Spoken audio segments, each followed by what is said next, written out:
오늘은 요한계시록 강의 26번째 시간입니다. 계시록 9장 1절로 6절의 말씀으로 다섯째 나팔입니다. 계시록 강의로 26번째 시간이지만은 9장으로 보면 첫 번째 시간이 됩니다. 계시록 9장 1절로 6절의 말씀으로 다섯째 나팔입니다. 1절을 봅니다. 1절은 하늘에서 떨어진 별 하나가 있는데 이렇게 말하고 있죠. 떨어진 별, 그러니까 과거를 표현합니다. 그러니까 과거에 이미 떨어진 별이 있다 그 말이죠. 그 떨어진 별은 사단을 의미하게 됩니다. 이사야 14장 12절에 보면 아침의 아들 계명성아 그렇게 말하였죠. 이사야 14장 12절 너 아침의 아들 계명성이여 어찌 그리 하늘에서 떨어졌으며 너 열국을 없는 자여 어찌 그리 땅에 찍혔는고 이렇게 말하고 있어요. 그래서 바로 이것은 하늘에서 떨어진 사단을 의미하게 됩니다. 또 에스겔서 28장 12절로 16절에 보면 두롱왕에 대해서 말하고 있는데 이것도 사단을 우리가 비유하여 말한 것이다 이렇게 볼 수 있죠. 에스겔서 28장 12절에 보면 인자야 두로왕을 위하여 애가를 지어 그에게 이르기를 주 여호와의 말씀에 너는 완전한 인이었고 지혜가 충족하며 온전히 아름다웠도다. 아주 완전한 자요 지혜에 충족한 자요 온전한 자다 이렇게 말하고 있는데 그렇게 또 말합니다. 14절에 보면 너는 기름 부음을 받은 덮는 구름이며 내가 너를 세움에 내가 하나님의 성산에 있어서 화강석 사이에 왕래하였도다. 내가 지음을 받던 날부터 내 모든 길에 완전하더니 마침내 불의가 일어났도다. 불의한 완전한 자로 창조되었는데 하나님께 불의를 행하였다. 그렇게 말하고 있어요. 그리고 16절에 보면 내 무역이 풍성함으로 내 가운데 강포가 가득하여 내가 범죄하였도다. 너 덮는 구루바 그러므로 내가 너를 더럽게 여겨 하나님의 산에서 쫓아내었고 화강석 사이에서 멸하였도다. 하나님의 산에서 쫓아내온 그 쫓아냄을 받은 그러한 타락한 천사다 이렇게 말하고 있죠. 이제 그는 또 고린도후서 11장 14절이면 광명한 천사로 가장해서 활동한다 이렇게 말합니다. 고린도후서 11장 14절이면 이것이 이상한 일이 아니라 사단도 자기를 광명한 천사로 가장하나니 이제 광명한 천사로 가정해서 현재 활동하고 있는 사단, 즉 하늘에서 떨어진 별 하나 이렇게 말하고 있습니다. 그가 무저갱의 열쇠를 받았더라. 무저갱의 열쇠. 자, 무저갱은 무엇입니까?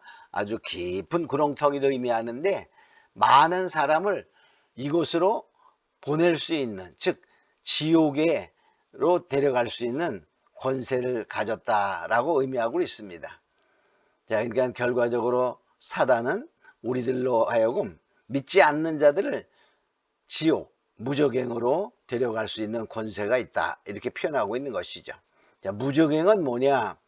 무저갱은 정말 성경에 보면 군대 귀신도 싫어할 정도로 믿없는 아주 깊은 구렁텅이를 의미하게 되는데 누가복음 8장 31절에 보면 그 군대 귀신이 이렇게 말하죠. 예수님께 무저갱으로 들어가라 하지 마시기를 간구하더니 그래. 그러니까 그들도 무저갱으로 들어가기를 정말 겁내며 들어왔다는 것은 거기에 들어가면 다시는 나올 수 없는 그러한 구렁텅이 깊은 곳을 말하게 되죠. 다른 말로 말하면 음부요, 무저갱이요, 불못, 지옥을 말하게 됩니다. 과연 그럼 이런 것은 우리가 성경에서 비추어 볼 때 어디에 있을까? 우리가 생각해 본다면 자, 바울이 경험한 곳에 셋째 하늘의 경험을 고린도 후서 12장에 말하고 있지요. 자, 그런데 그러면 우리는 셋째 하늘이 있다면 첫째, 둘째, 셋째 이렇게 하늘이 있지요. 이 셋째 하늘은 천사들의 정말 낙원은 신들의 하늘이요 아브라함의 피며 천국을 의미하게 되지요. 사도 바울이 보았을 때에 그가 셋째 하늘의 그 경험을 하게 됩니다. 그래서 고린도후서 12장 2절에 보면 그가 셋째 하늘에 이끌려 간지라 이렇게 말하고 있고 고린도후서 12장 4절에는 똑같은 표현을 그가 낙원으로 이끌려 가서 그러니까 셋째 하늘은 낙원이요 아브라함 품이요 바로 그 셋째 하늘은 낙원, 아브라함 품, 천국은 셋째 하늘에 있어요. 자, 그러면 이 무적행은 어디에 있을까? 음은 어디에 있을까를 보면 우리가 사단이 보면 공중의 권세 잡은 자 이렇게 말합니다. 그래서 우리가 첫째 하늘, 둘째 하늘을 생각해보면 첫째 하늘은 정말 우리가 생각하는 공중, 새들이 날는 하늘, 좀 우리 비행기도 나르고 이러한 하늘이라고 말하면 또한 별들의 하늘이 있어요. 저 위에 있는 별들의 하늘. 그래서 그 음부와는 아마 셋째 하늘 아래 그 사단이 지금 공중 권세 잡은 자 또 라고 표현되어 에베소 2장 2절에 보면 표현되어 있기 때문에 우리가 첫째 하늘과 둘째 하늘에 있을 것이다 이렇게 예측할 수 있습니다. 그럼 우리가 천년왕국은 어디에 이루어지냐? 그건 땅에서 이루어지는 거예요. 천년왕국은 땅에서 이루어지게 됩니다. 베드로후서 3장 12절로 13절에 보면 그날에, 그 말은 마지막 심판의 날이죠. 하늘이 불에 타서 풀어지고 체질이 뜨거운 불에 녹아지려니와 우리는 그의 약속대로 의에 거하는 바 새 하늘과 새 땅을 바라보도다 말씀한 것처럼 천년왕국은 이 현재 우리 땅에서 이루어지는데 현재의 땅이 아니라 새 하늘과 새 땅에서 이루어진다 하는 것입니다. 2절을 봅니다. 무적행을 여니 큰 풀무에 연기 같은 연기가 올라오매. 연기는 바로 무적에서 나오는 연기니까 정말 지옥의 사상, 좋지 못한 사상, 어둠의 사상, 악의 영들의 세력, 즉 나쁜 세력, 저녁과 같은 나쁜 세력, 어둠의 악의 세력들을 의미한다 라고 볼 수 있습니다. 그 연기로 인하여 해와 공기가 그 공기의 연기로 인하여 어두워지니 그랬어요. 해는 진리요 하나님의 은혜를 의미합니다. 공기는 뭡니까? 영적인 성도들의 호흡인 기도다 이렇게 볼 수 있어요. 근데 그것이 어두워진다. 자, 그 연기로 어두워지며 그랬어요. 어두워진다는 말은 하나님의 은혜와 영적인 성도들의 기도 이런 것이 악의 세력의 교훈과 미혹으로 연계가 혼탁해지는 거예요. 바로 은혜에서 사람들이 떨어집니다. 바로 하나님의 뜻을 구하는 기도가 아니라 자기의 욕심을 따라 미혹을 따라 바로 사단적인 기도를 또 하게 된다는 것이죠. 스가랴 14장 6절에 보면 그날에 빛이 없겠고 말은 악의 세력들이 나오는 그날입니다. 마지막 심판의 때입니다. 그때에는 빛이 없고 광명한 자들이 떠날 것이라 즉 하나님의 은혜가 점점 없어지고 정말 빛의 아들들이 많이 사라지는 것을 보게 되시죠. 자, 그 다음 봅니다. 3절에 황충이 연기 가운데로부터 땅 위에 나오매. 황충이가 나와요. 황충이 어디서 나오냐? 그 악의 사상 속에서 출현하는 황충이다. 근데 그 황충은 본래 메뚜기의 일종을 말하는데 메뚜기는 나뭇잎을 먹지요. 나뭇잎을 자르고 떼를 지어 다니며 이상한 소리를 내며 달려 그 메뚜기 떼들이 지나가면 식물이 전멸합니다. 그 식물이 전멸되고 황폐케 하는 그러한 황충인데 그 의미는 자르는 자, 전멸시키는 자 그런 뜻이 있습니다.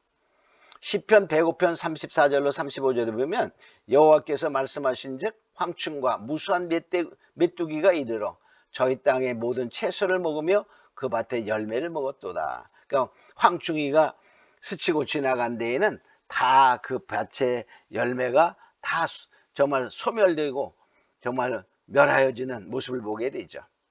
연기 가운데 땅 위에 나오매. 황충이가 연기 가운데서 땅 위에 나왔어요. 그러니까 연기는 아까 좋지 못한 악의 사상입니다.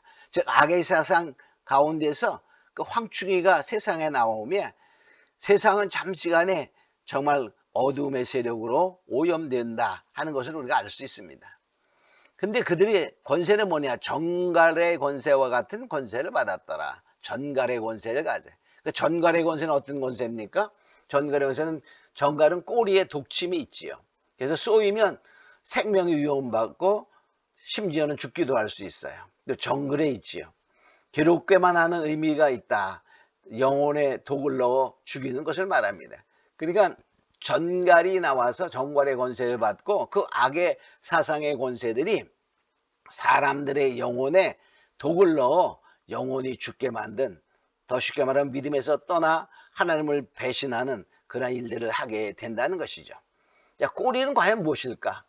꼬리는 이사야 9장 15절에 보면 머리는 곧 장로와 존귀한 자요 꼬리는 곧 거짓말을 가르치는 선지자라. 그러니까 꼬리는 거짓말을 가르치는 선지자입니다. 그러니까 거짓말을 가리키는 선지자가 진리를 어긋나게 어둠의 사상을 가져서 진리를 그릇되게 가르쳐서 즉 영혼의 독을 쏘는 그런 것을 말하게 됩니다. 4절 봅니다. 풀이나 수목은 해하지 말고 하나님의 입맞지 아니한 사람들만 해하라. 본래 황충은 뭡니까? 식물성 풀과 수목을 그 잎을 먹어야 되죠. 그런데 수목은 해하지 말고 그랬어요. 그럼 이상하지 않아요? 본래 황충은 식물성인데 수목을 먹지 말고 사람을 해하라. 입맞지 아니한 사람. 그러니까 입맞지 않은 사람만 해하는 것을 보면 이들은 보통 황충이가 아닙니다. 자, 그래서 일반적인 메뚜기를 말하는 것이 아니라 바로 사람을 해하는 악의 사상을 가진 자들을 의미한다. 이렇게 볼 수 있어요. 수목은 이사야 5장 7절에 보면 나무는 유다 사람이라 그랬어요. 이사야 5장 7절 여호와의 포도원은 이스라엘 족속이요 그의 기뻐하신 나무는 유다 사람이라. 그러니까는 바로 유다 사람 나무를 말하고 또 이사야 61장 2절로 3절에 보면 자 여호와의 은혜의 해와 우리 하나님의 신원의 날을 전파하여 모든 슬픔 자를 위로하되 그랬어요. 무릇 시온에서 슬퍼하는 자에게 화관을 주어 그 죄를 대신하며 희락의 기쁨으로 슬픔을 대신하며 찬송의 옷으로 그 근심을 대신하시고 그들로 그 말에 그들로 그러니까 하나님의 은혜를 전파하는 그 신혼의 날에 슬퍼하는 자 그들로 그 말이죠. 의의 나무 곧 여호와의 심으신 바 그 영광을 나타낼 자라 일컬음을 얻게 하려 하십니다.